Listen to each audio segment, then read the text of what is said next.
ನೀರ್ ನಿಲ್ಲ ಜಾಗಕ್ಕೆ ನಾವು ಹೋಗಿ ಅಪಾರ್ಟ್ಮೆಂಟ್ಗಳು ಕಟ್ಟಿ ನೀರ್ ನಿಲ್ಲ ಜಾಗನ ನಾವು ಆಕ್ರಮಿಸ್ಕೊಂಡಿದ್ದ ಪರಿಣಾಮ ನೀರ್ ಬಂದು ನಮ್ಮನ್ನ ಆಕ್ರಮಿಸ್ಕೋತಾ ಇದೆ. ಹೌದು.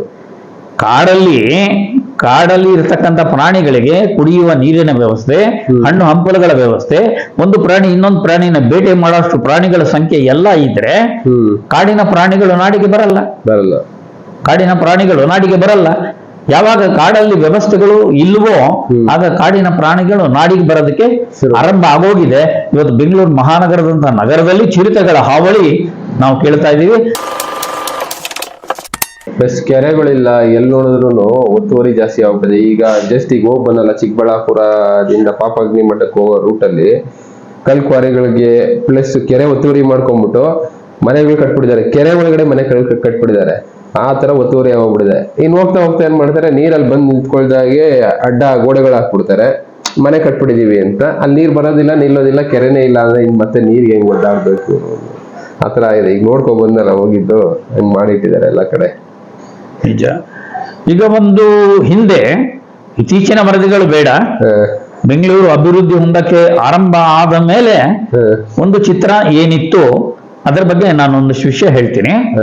ಜೊತೆಗೆ ನಾವು ಎಲ್ಲ ಕೇಳಿ ತಿಳ್ಕೊಂಡ ಹಾಗೆ ಕೆಂಪೇಗೌಡರು ಬೆಂಗಳೂರು ಮಹಾನಗರವನ್ನ ನಿರ್ಮಾಣ ಮಾಡುವಾಗೆ ಬೆಂಗಳೂರು ನಗರವನ್ನ ಬೆಂದಕಾಳೂರು ಅಂತ ಏನ್ ಕರೀತಿದ್ರು, ಈ ನಗರವನ್ನ ಆವಾಗ್ಗೆ 1000 ಕೆರೆಗಳ ನಾಡು ಅಂತ ಕರೀತಿದ್ರು. 1000 ಕೆರೆಗಳ ನಾಡು ಅಂತ ಕರೀತಿದ್ರು. ಇದು ನಮಗೆ ಬುದ್ಧಿ ಬಂದ ಮೇಲೆ ಬೆಂಗಳೂರು ಅಭಿವೃದ್ಧಿ ಹೊಂದುತ್ತಾ ಇದೆ ಅಂತ ಅನ್ಕೋಣ ಸಂದರ್ಭದಲ್ಲಿ ಲೆಕ್ಕ ಹಾಕಿದ ಪ್ರಕಾರ 600 ಕೆರೆಗಳಿದ್ದವು. 600 ಕೆರೆಗಳಿದ್ದಂತ ಈ ಬೆಂಗಳೂರು ನಗರದ ಸುತ್ತಮುತ್ತಲ ವಾತಾವರಣ ಹೇಗಿತ್ತು ಅಂತಂದ್ರೆ, ಅದು ಎಂತಹ ಮಳೆಗಾಲದ ಸಂದರ್ಭದಲ್ಲೂ ಧಾರಾಕಾರವಾದ ಮಳೆ ಸುರಿದ್ರು ಕೂಡ ಸುರಿದ ಮಳೆಯ ನೀರೆಲ್ಲ ಹರಕೊಂಡೋಗಿ ಎಲ್ಲಾ ಕೆರೆಗಳಿಗೂ ತುಂಬಿ ತುಂಬಿ ತುಂಬಿ ಕೋಡಿಗಳು ಒಡೆದು 500 ಕೆರೆಗಳಿಗೆ ಪಾಸ್ ಆಗ್ತಿತ್ತು. ಸುರಿದ ಮಳೆಯ ನೀರೆಲ್ಲಾನು 500 ಕೆರೆಗಳಿಗೆ ಪಾಸ್ ಆಗಿ ಆ ಕೆರೆಗಳಲ್ಲಿ ನೀರು ತುಂಬಿರ್ತಿತ್ತು. ಈಗ 600 ಕೆರೆ ಏನಿತ್ತು, ಆ 600 ಕೆರೆಯಲ್ಲಿ 494 ಕೆರೆಗಳು ಸ್ಟೇಡಿಯಮ್ಮು, ಬಸ್ ಸ್ಟ್ಯಾಂಡು, ಅಪಾರ್ಟ್ಮೆಂಟ್ಗಳು ಈ ಹೆಸರಲ್ಲಿ 494 ಕೆರೆಗಳನ್ನ ಗುಳಂ ಮಾಡಿದ್ದಾರೆ. ಇನ್ನು ಉಳಿದಿರ್ತಕ್ಕಂಥ 106 ಕೆರೆಗಳು ಅದು ಮಲಿನದ ಮಡುವಾಗಿದ್ದಾವೆ. ಕಂಪ್ಲೀಟ್ ಪೊಲ್ಯೂಟ್ ಆಗಿದೆ ನೀರು. ಅದು ಭೂಮಿಯಲ್ಲಿ ಇಂಗಿದ್ರೂ ಕಷ್ಟ, ಎವಾಪರೇಟ್ ಆದ್ರೂ ಕಷ್ಟ. ಆಸಿಡ್ ಮಳೆ ಸುರಿಯೋಕೆ ದಾರಿ ಆಗ್ಬೋದು, ಅಂತರ್ಜಲಕ್ಕೆ ಅದು ಸೇರ್ಪಡೆ ಆದ್ರೆ ಅಂತರ್ಜಲ ಕಲುಷಿತ ಆಗ್ಬೋದು. ಅದರ ಬಗ್ಗೆ ಅದೇನೋ ಬೆಂಗಳೂರಿಗರ ಒಂದು ದುರ್ದೈವವು ಏನೋ ಅದನ್ನ ನೆನೆಸ್ಕೊಂಡ್ರೇನೆ ಒಂಥರ ಇದಾಗತ್ತದು.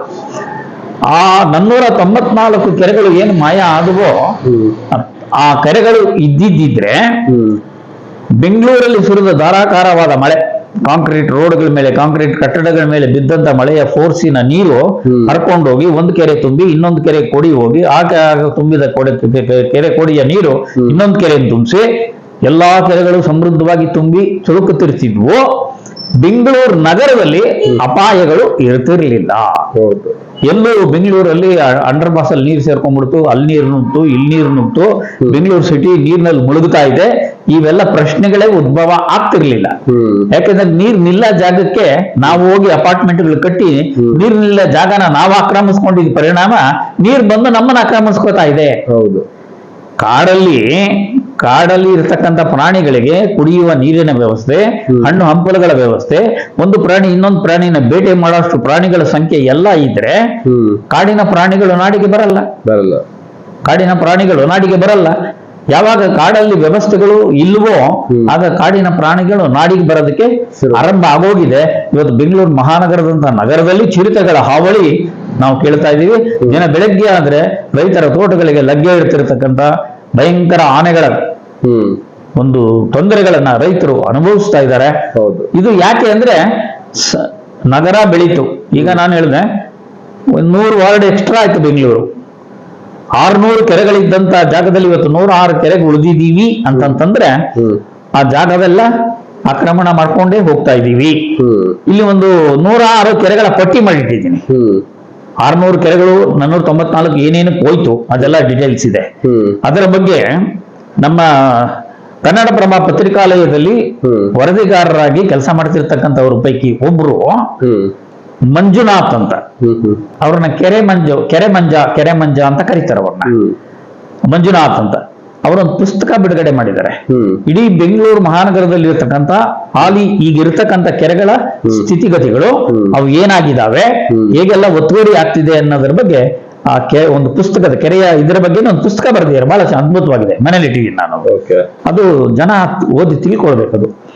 ಆಮೇಲೆ ಒಂದು ಸಾರ್ವಜನಿಕರು ಮಾಡ್ತಕ್ಕಂಥ ತಪ್ಪಿದೆಯಲ್ಲ, BBMP ಅವರು ಸಂಗ್ರಹಿಸಿದ ಕಸವನ್ನ ಜನ ಮನೆಗಳಲ್ಲಿ ಪ್ರಜ್ಞಾವಂತರು ಹಸಿ ಕಸ, ಒಣ ಕಸ, ಉಪಯೋಗಕ್ಕೆ ಬರುವ ಕಸ, ಉಪಯೋಗಕ್ಕೆ ಬಾರದ ಕಸ, ಅಪಾಯಕಾರಿ ತ್ಯಾಜ್ಯ ಅಂತ ಏನೇನು ವಿಂಗಡಿಸಿ ಇಡೋದಕ್ಕೆ ಹೇಳಿದಾರೋ, ಬಕೆಟ್ಗಳು ಕೊಟ್ಟಿದ್ದಾರೋ, ಚೀಲಗಳು ಕೊಟ್ಟಿದ್ದಾರೋ, ಅದನ್ನ ವಿಂಗಡಿಸಿಕೊಟ್ಟಿದ್ರನ್ನ ಹೆಚ್ಚು ಕಡಿಮೆ BBMPಯ ಪೌರ ಕಾರ್ಮಿಕರು ಅದನ್ನ ಸಮರ್ಪಕವಾಗಿ ನಿರ್ವಹಿಸ್ತಾ ಇದ್ದಾರೆ ಅಂತ ನಾನು ಅನ್ಕೊಂಡಿದ್ದೀನಿ. ಯಾಕೆಂದ್ರೆ ವಿಂಗಡಿಸಿ ಕೊಟ್ಟ ಕಸದಲ್ಲಿ ಯಾವುದಕ್ಕೆ ವ್ಯಾಲ್ಯೂ ಇದೆಯೋ ಅದನ್ನ ಮಾರಾಟ ಮಾಡ್ಕೊಂಡ್ರೆ ಅವ್ರ ಕಾಸು ಬರುತ್ತೆ. ಹೌದು. ಗಾರ್ಬೇಜ್ ಟು ಗೋಲ್ಡ್ ಅಂತ, ಕಸದಿಂದ ರಸ, ಕಸದಿಂದ ಚಿನ್ನದ ಕಡೆಗೆ ಅಂತಕ್ಕಂಥ ಒಂದು ಮಾತನ್ನ ಇದೆ. ಯಾಕೆಂದ್ರೆ ಆ ಒಂದು ದಿಕ್ಕಲ್ಲಿ ಒಂದು ಆರ್ಗನೈಸೇಷನ್ ಅಲ್ಲಿ 15 ವರ್ಷಗಳ ಕಾಲ ಕಾರ್ಯನಿರ್ವಹಿಸಿದ ಅನುಭವ ನನಗಿದೆ. ಆ ದಿಕ್ಕಲ್ಲಿ ನಾನು ಬಹಳಷ್ಟು NGOಗಳನ್ನ ನಾನು ಕೇಳಿದ್ದೀನಿ, ಹತ್ತಿರದಿಂದ ನೋಡಿದ್ದೀನಿ. ಯಾವ NGOದಲ್ಲೂ ನಾನು ಕೆಲಸ ನಿರ್ವಹಿಸಿದವನಲ್ಲ.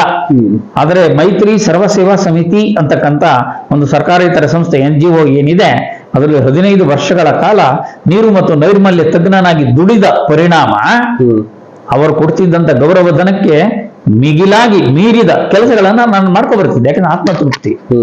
ಬರೀ ಒಂದು ಜನಗಳಿಗೆ ಬರೀ ಇಷ್ಟೇ ಅಲ್ಲ, ಇನ್ನಷ್ಟು ಏನ್ ನನ್ಗೊಂದು ಟೈಮ್ ಟೇಬಲ್, ನೀವು ಈ ಪೀರಿಯಡ್ ಇಂಥ ಸಬ್ಜೆಕ್ಟ್ ಇಷ್ಟು ವಿಷಯ ಹೇಳಿ ಅಲ್ಲ, ಅದಕ್ಕೆ ಮೀರಿದ ವಿಷಯಗಳನ್ನ ಹೇಳ್ತಾ ಜನಗಳ ಹೃದಯವನ್ನ ಗೆದ್ದ ಪರಿಣಾಮ ಬೆಂಗಳೂರು ನಗರ ಜಿಲ್ಲೆ, ಬೆಂಗಳೂರು ಗ್ರಾಮಾಂತರ ಜಿಲ್ಲೆ, ಕೋಲಾರ ಜಿಲ್ಲೆ, ಚಿಕ್ಕಬಳ್ಳಾಪುರ ಜಿಲ್ಲೆ, ಉಡುಪಿ ಜಿಲ್ಲೆ, ಹಲವಾರು ಜಿಲ್ಲೆಗಳಲ್ಲಿ ಕಾರ್ಯವನ್ನ ನಿರ್ವಹಿಸುವ ಸಂದರ್ಭದಲ್ಲಿ ಜನಗಳಿಗೆ 10 ವರ್ಷಗಳ ಹಿಂದೆ ಇವತ್ತಿನ ನೀರಿನ ಸ್ಥಿತಿಗತಿಗಳ ಬಗ್ಗೆ ನಾನು ಮಾತಾಡ್ತಿದ್ದಾಗ ಅವ್ರಿಗೆ, ಯಾಕೆಂದ್ರೆ ಅವ್ರಿಗೆ ತಲೆಗೆ ಅದು ಏರ್ತಾನೆ ಇರಲಿಲ್ಲ. ಯಾಕಂದ್ರೆ ಅವ್ರಿಗೆ ಪರಿಸ್ಥಿತಿ ಅಂತ ಗಂಭೀರತೆ ಇರಲಿಲ್ವಲ್ಲ, ಅದಕ್ಕೆ ನೀರಿತ್ತು, ಅದಕ್ಕಾಗಿ ಅದರ ವ್ಯಾಲ್ಯೂ ಅವ್ರಿಗೆ ಗೊತ್ತಾಗ್ಲಿಲ್ಲ. ಇವತ್ತು ಆ ಜನ ನೆನೆಸ್ಕೊಂಡು ಫೋನ್ ಮಾಡ್ತಿದ್ದಾರೆ, ಸರ್ 10 years ಬ್ಯಾಕ್ ನೀವೇನ್ ಹೇಳಿದ್ರಿ ಅದು ನಿಜವಾಗೂ ಏನ್ ಸರ್, ನಮ್ಗೆ ಆಶ್ಚರ್ಯ ಆಗುತ್ತೆ, ನೀವು ನಮ್ಗೆ ಇವತ್ತು ನನಗೆ ನಿಮ್ಮ ನೆನಪಾಗ್ತಿದೆ ಅಂತಕ್ಕಂಥ ಫೋನ್ಗಳನ್ನ ಮಾಡ್ತಾ ಇದ್ದಾರೆ. ನನಗೆ ನಿಜವಾಗೂ ಕೂಡ ಈ ಒಂದು ಹೆಚ್ಚಿನ ನನ್ನಲ್ಲಿದ್ದಂತ ಒಂದು ವಿದ್ಯೆಯನ್ನ ಸಾರ್ವಜನಿಕರ ಮಧ್ಯೆ ತಗೊಂಡೋಗಿ ಸಾರ್ವಜನಿಕರನ್ನ ಜಾಗೃತಗೊಳಿಸುವುದರ ಜೊತೆಯಲ್ಲಿ ನನ್ನಲ್ಲಿರ್ತಕ್ಕಂಥ ವಿದ್ಯೆಯನ್ನ ಶಾರ್ಪ್ ಮೊನಚು ಮಾಡ್ಕೊಳ್ಳೋದಕ್ಕೆ ನನಗೆ ಒಂದು ಸ್ಥಾನಮಾನವನ್ನ ಕೊಟ್ಟದ್ದು ಮೈತ್ರಿ ಸರ್ವ ಸೇವಾ ಸಮಿತಿ ಸಂಸ್ಥೆ. ಅವರ ಒಂದು executive director Anselm Rosario, associate director Harish Babu ಅವರ ಮಾರ್ಗದರ್ಶನದಲ್ಲಿ ಅವರು ಹೇಳೋರು, ಗುರುದೇವರೇ ಈ ತರ ಈಗಿದೆ, ಜನಗಳ ಅಟಿಟ್ಯೂಡ್ ಈ ತರ ಇದೆ, ಅವರಲ್ಲಿ ಅದರ ಬದಲಾವಣೆ ಆಗ್ಬೇಕದು, ಅವರು ಹೋಗ್ತಿರ್ತಕ್ಕಂಥ ದಿಕ್ಕು ಬೇರೆ ಕಡೆಗೆ ಟರ್ನ್ ಆಗ್ಬೇಕು, ಆ ತರದಲ್ಲಿ ಅವ್ರನ್ನ ಸ್ವಲ್ಪ ಜಾಗೃತಗೊಳಿಸ್ರಿ ಅಂತ ಅವ್ರು ಹೇಳಿದ್ರೆ ಅವ್ರನ್ನ 100% ಸರ್ ಮಾಡಿಬಿಡ್ತಿದ್ದೆ. ಆ ದಿಕ್ಕಲ್ಲಿ ಆ ಸಂಸ್ಥೆ ನನಗೆ ಒಂದು ಒಳ್ಳೆ ಸ್ಥಾನಮಾನವನ್ನ ಕೊಡ್ತದೆ. ಒಂದು ಇವತ್ತು ಬೆಂಗಳೂರಿನ ಜನ ನಾನು ಮಾಡ್ತಾರೆ, BBMP ಅವರು ಯಾವ ತರ ಮಾಡ್ತಾರೆ ಅದು ಗೊತ್ತಿಲ್ಲ.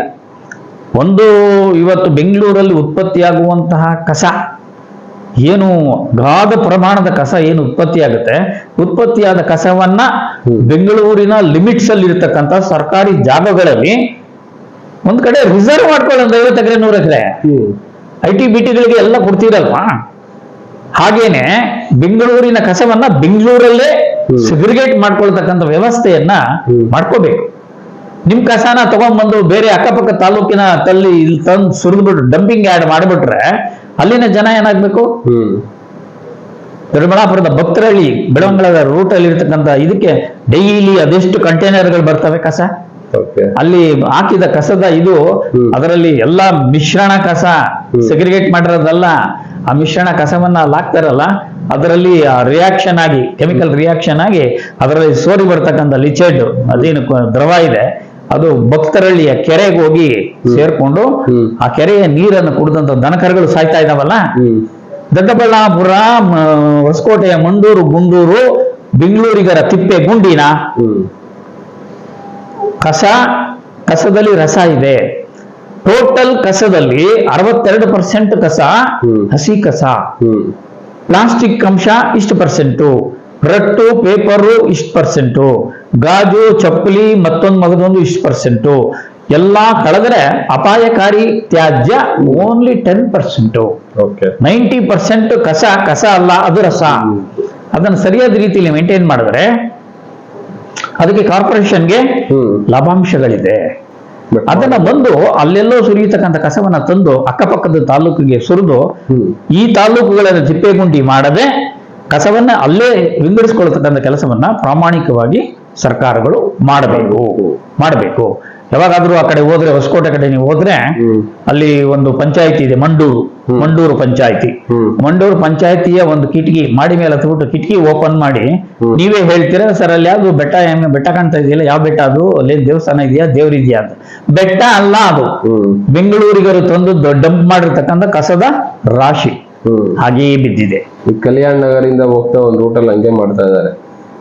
ಸುಮಾರು ಒಂದು 20-30 ಎಕರೆ ಜಾಗದಲ್ಲಿ ರಾತ್ರಿ ಹೊತ್ತು ಬೆಂಕಿ ಹಾಕ್ಬಿಡ್ತಾರೆ. ಮಿಲಿಟರಿ ಅವ್ರು ಹಾಕಿದ್ದಾರೆ ಎಂಟ್ರೆನ್ಸ್ ಅಲ್ಲಿ, ಒಳಗಡೆ ಹೋಗಿ ಬಿಡಲ್ಲ, ಬರೀ ಲಾರಿ ಮಾತ್ರ ಅಲೋ ಮಾಡ್ತಾರೆ. ಮಿಲಿಟರಿ ಸೆಕ್ಯೂರಿಟಿ ಒಳಗಡೆ ಹೋಗ್ಬೇಕು ಅಂದ್ರೆ. ಕಲ್ಯಾಣ ನಗರಿಂದ ನಾವು ಮನೋವತಿಗೆ ಹೋಗ್ತೀವಲ್ಲ, ಆ ರೂಟ್ ಅಲ್ಲಿ ಲೆಫ್ಟ್ ಸೈಡ್ ಅಲ್ಲಿ ಒಂದು ಕಡೆ ಆ ಥರ ಡಂಪಿಂಗ್ ಯಾರ್ಡ್ ಮಾಡ್ಕೊಂಡು ರಾತ್ರಿ ಹೊತ್ತು ಬೆಂಕಿ ಹಾಕಿ ಸುಟ್ಟಾಕ್ಬಿಡೋದು. ಆ ರೋಡಲ್ಲಿ ಹೋಗ್ಬೇಕು ಅಂದ್ರೇನೆ ವಾಸನೆ, ರೋಡದ್ದಕ್ಕೂ ಇದು ಚೆಲ್ಕೊಂಡು ಹೋಗಿರುತ್ತಲ್ಲ ಕಸದ್ದು, ಆ ತರ ವಾಸನೆ ತಗೊಂಡೋಗಲ್ಲ. ರಾತ್ರಿ ಹೊತ್ತು ಸುಡ್ತಾ ಇದ್ದಾರೆ, ಬಟ್ ಹೇಳೋರಿಲ್ಲ ಕೇಳೋರಿಲ್ಲ. ಒಟ್ನಲ್ಲಿ ಲಾಸ್ಟ್ಗೆ ಅದು ನಾವೇ ಕುಡಿಬೇಕು ಅವಾಗೇನ. ಕೆರೆಗಳಿಗೆ ಹೋಗಿ ಧಾರಾಕಾರವಾದ ಮಳೆ ಸುರಿದಾಗ ಕೆರೆಗಳು ಕೋಡಿ, ಬೆಂಗಳೂರು ಮಹಾನಗರದ ಆಜುಬಾಜಲ್ಲಿರ್ತಕ್ಕಂಥ ಕೆರೆಗಳೆಲ್ಲ ಕೋಡಿ ಬಿದ್ದಾಗ ಬಿದ್ದ ಕೋಡಿಯ ನೀರು ಆಗ ಇದ್ದಂತ 600 ಕೆರೆಗಳಿಗೆ ನೀರು ಏನ್ ಶೇರ್ ಆಗ್ತಿತ್ತೋ ಅದರಲ್ಲಿ ಹತ್ತತ್ರ ಸರಿಸುಮಾರು 500 ಕೆರೆಗಳು ಏನು ಮಾಯ ಆಗೋಗಿದಾವೋ, ಆ ಮಾಯ ಆದ ಪರಿಣಾಮ 500 ಕೆರೆಗಳಲ್ಲಿ ತುಂಬಿ ಅಲ್ಲಿ ನಿಲ್ಬೇಕಾಗಿದ್ದ ನೀರು ಬೆಂಗಳೂರು ಮಹಾನಗರದಲ್ಲೇ ನಿಲ್ತಾ ಇರೋದ್ರಿಂದ ನೀರಿನ ಉಪದ್ರವಗಳು ಜಾಸ್ತಿ ಆಗ್ತಾ ಇದೆ, ಸಮಸ್ಯೆಗಳು, ತೊಂದರೆಗಳು ಜಾಸ್ತಿ ಆಗ್ತಾ ಇದೆ. ಅಂಡರ್ ಪಾಸ್ ಅಲ್ಲಿ ನೀರು ನಿಂತು ಹೋಗಿದೆ, ಮುಂದಕ್ಕೆ ಪಾಸ್ ಆಗ್ತಿಲ್ಲ.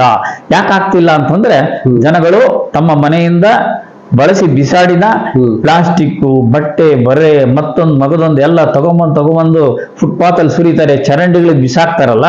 ಆ ಬಿಸಾಕಿದಾಗ ಧಾರಾಕಾರವಾಗಿ ಸುರಿದ ಮಳೆಯ ನೀರು ಹೋಗಿ ಆ ಚೇಂಬರ್ಗಳಲ್ಲಿ ಹಾಕಿರ್ತಕ್ಕಂಥ ಕಬ್ಬಿಣದ ಸರಳುಗಳಿಗೆ ಹೋಗಿ ಅದು ಆತ್ಕೊಂಡ್ಬಿಡುತ್ತೆ. ಆತ್ಕೊಂಡಾಗ ಏನಾಗುತ್ತೆ, ನೀರು ಮುಂದಕ್ಕೆ ಪಾಸ್ ಆಗದೆ ನೀರು ಚರಂಡಿನ ಮೇಲಕ್ಕೆ ಓವರ್ಫ್ಲೋ ಆಗಿ ಅದು ನಗರಗಳಿಗೆ ನುಗ್ಗುತ್ತಾ ಇದೆ.